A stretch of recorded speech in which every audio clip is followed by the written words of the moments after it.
Good morning, student. Last class we have studied about the heating of the atmosphere. Okay, in that we have studied about solar radiation, insolation, temperature, then degree Celsius, and the main point is your thermometer.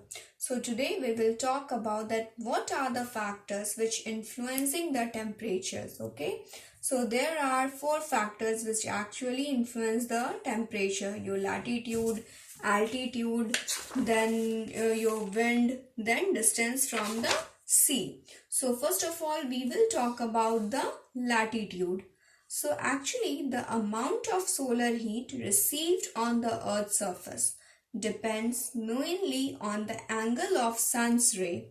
That means the amount of solar heat which we are getting from the sun is generally dependent on the angle of sun's ray, that what is the ray coming from the sun, what is actually the angle. So in low latitude the sun rays strike the surface more.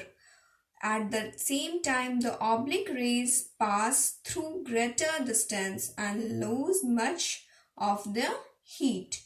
In other words, places near the equator are hotter than those away from it. So mostly we are saying that equator is generally hot.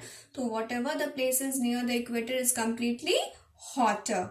So that is why equatorial land of Africa are hotter than those of Siberia.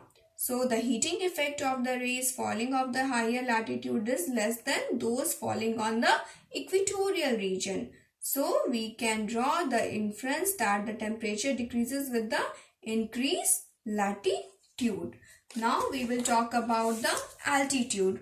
So the temperature decreases with the increase in height. When we are going, the temperature decreases with increase in when we are in the height. When we suppose you are climbing on the mountain, okay, going to the mountain. So generally the temperature is decreasing. Now it is not increasing. We have suffocation. We cannot breathe completely. So, the incoming solar radiation does not heat the atmosphere so much. It is the Earth's surface that heats the solar air of the air to great extent. So, the temperature decreases as we move higher above the Earth's surface. Again, the air near the surface is denser. It becomes thinner as we go higher and higher.